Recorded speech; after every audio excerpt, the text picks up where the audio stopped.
முதல்ல நம்ம ஜனநாயகத்தின் மீது நமக்கு நம்பிக்கை இருக்கணும். ஒரு மிகப்பெரிய ஜனநாயக நாடு, ஒரு மிகப்பெரிய தேர்தலை பல லட்சக்கணக்கான நமது தோழர்கள் தோழிகளின் உதவியோடு பல்லாயிரக்கணக்கான வேட்பாளர்கள் மக்களை நம்பி ஜனநாயகத்தை நம்பி நின்றிருக்கிறார்கள். அதனால் முதலில் நம் ஜனநாயகத்திற்கும் இந்த தேர்வு முறைக்கும் நமது வணக்கத்தை தெரிவித்துக் கொள்வோம். இதுல ஒரு சந்தேகத்தை ஏற்படுத்தினோம்னா நிச்சயமா அது மக்களிடம் ஒரு அவநம்பிக்கையை ஏற்படுத்தும். அதனால உலகமே நமது தேர்தல் முறையை பார்த்து வியந்து கொண்டிருக்கிறது.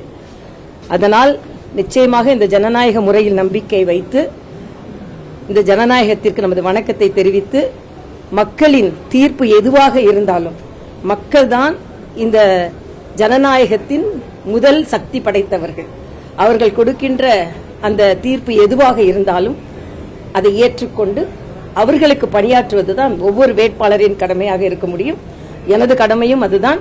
நான் மகிழ்ச்சியோடு ஒவ்வொரு வாக்கையும் நன்றியுணர்ச்சியோடு ஏற்றுக்கொண்டு இது வருங்காலத்தில் சேவை செய்வதற்கு ஒரு அங்கீகாரமாக எடுத்துக்கொண்டு மகிழ்ச்சியோட நான் இப்பொழுது எண்ணிக்கைக்கு செல்கிறேன்.